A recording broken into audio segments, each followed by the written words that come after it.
Hello and welcome to this game review. In this one we are going to practice blunder checking techniques. So, e4, e5, all of this is normal, and here white decided to play this move knight g5, which loses the game on the spot on move 4, and we should avoid moves like this. So firstly, before making any move, sure we have some kind of ideas of our own, but let's not forget our opponent is also playing the game.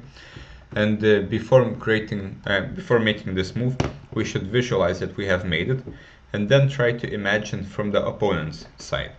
What can he check? What checks can he create? Also, what can he capture? And what threats can we make? So most importantly, the checks and captures. So if we imagine knight g5, he can give this check on f2, but this doesn't really do much. We will take back the bishop.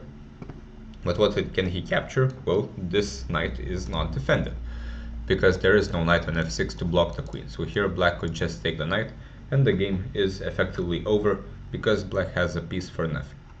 Instead, black plays knight h6. Also, this was a 10+5 game, which is rapid, but it is quite little time. I would suggest playing as long time controls as possible. For example, 15+10, or preferably longer, like 30+20. To really have some time to think about our moves before making them, and then we will be able to avoid blunders like this.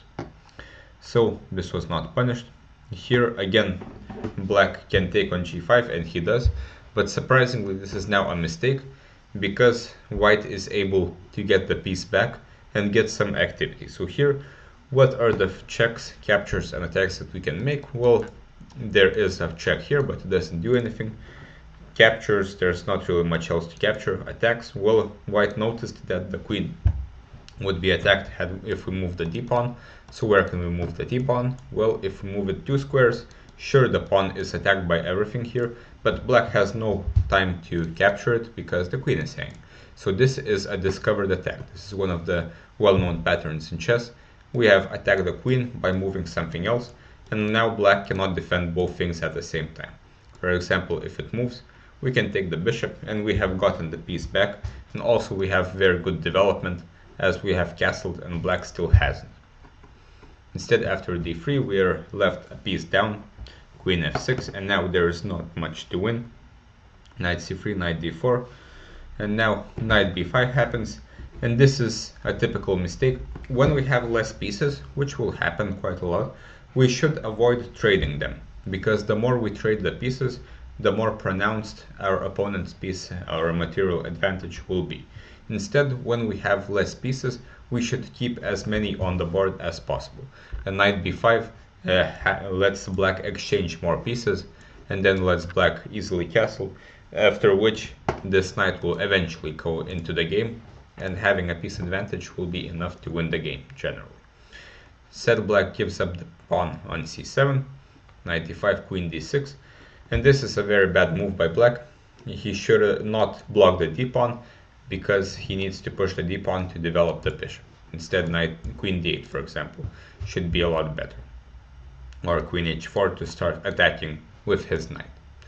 Instead, after this, white makes the same mistake again, exchanging pieces, taking on h6. But now again, we should keep as many pieces on the board as possible.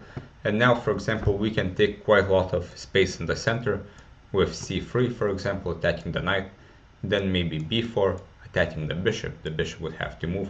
We can then play a4, trying to attack the bishop again, and even though black is a piece ahead, his piece is on c8, so it's not really significant.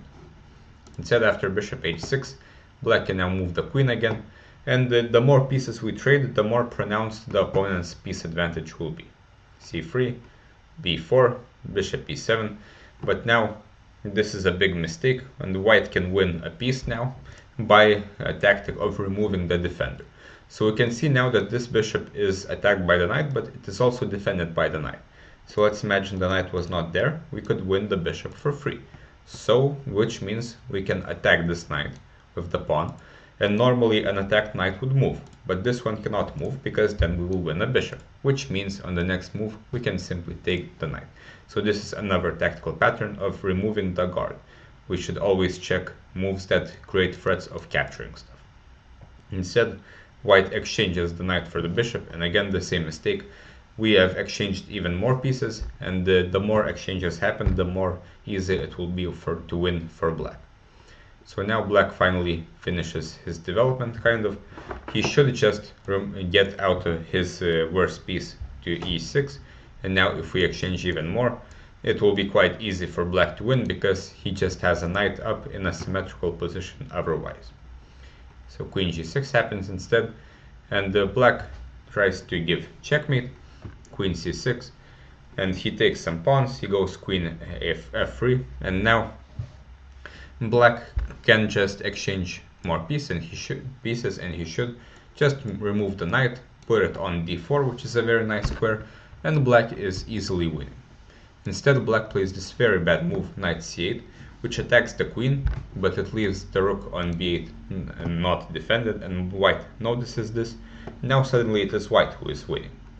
After this, white decides to take back with the king, but this allows quite annoying checks by black with queen h1, and here black at minimum has a perpetual, as white shouldn't really go to the d file as it will be attacked by this rook.